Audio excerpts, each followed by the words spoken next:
করার পর আমরা টুইট করি তারা বিজনেস করে হচ্ছে বছরে 50% সময়, একটা 6 মাস তারা বিজনেস করে 6 মাস কিন্তু রিসোর্টের বিজনেস অফ থাকে।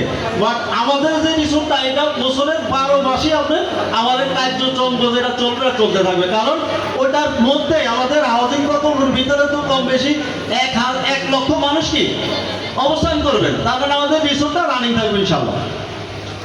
একইভাবে আপনার যেটা ওই সাইডটা তো ডেফের আওতামুক্ত শতভাগ, এতে কোনো টেনশন নেই আপনাদের, বন্যামুক্ত উঁচু জমি, যে যার কারণে আমরা চাইলে এখনই সেখানে বাড়ি করতে পারবো, অলরেডি বাড়ি আছে। প্রজেক্ট লোকেশন তো বললাম সেটা হলো হেমায়তপুর থেকে খুব কাছেই। মেট্রো রেল আমরা সিংগাইটা লিখলেও মূলত কিন্তু এটা সিংহের কি না, কারণ হেমায়তপুর থেকে আমরা সিংহের মানিকগঞ্জ যদি মনে করি সেটা আরো 15, 20, 30, 40, 50 কিলোমিটার ভিতরে। আসলে আমাদের হেমায়তপুর থেকে আমাদের প্রজেক্ট 2 কিলোমিটার, যেটা যাইতে 5 থেকে সর্বোচ্চ 10 মিনিট লাগে, এবং যাতায়াতটা শতভাগ ফ্রি জেলায় আসা। আমার প্রজেক্টে ডাইরেক্ট আমরা গাড়ি নিয়ে যাই, এখানে উপস্থিত আছেন একটা সংখ্যা, অবশ্যই আমার প্রজেক্টটা ভিজিট করছেন, আপনারা অবগত আছেন।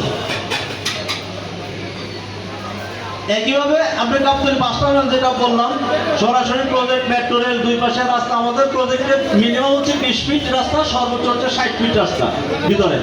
এটা হচ্ছে আমাদের প্রজেক্টের লেআউটটা। এটা হচ্ছে এলজিডি রোড, এটা হচ্ছে এলজিডি রোড। এই রাস্তাটা ম্যাপে আছে 60 ফিট, এটা অলরেডি 12 ফিট ফিজডালা রোড সরকারি।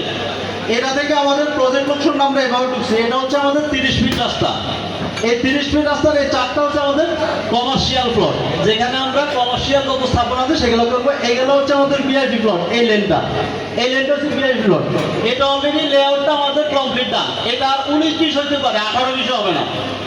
এটা হচ্ছে ভিআইপি প্লট, প্রত্যেকটা 5 কাঠা। এই প্লটগুলো আমরা এখন সেল করতেছি, এটা সেল অফ আছে। এটা আমরা করবো যখন আমাদের প্রজেক্টের ভিতরে দৃশ্যমান আমরা 20 থেকে 30% অ্যাচিভমেন্ট করবো, তখন আমরা এই প্লটগুলো বিক্রি করবো। এটা হচ্ছে আমাদের 5 কাঠা ব্লক।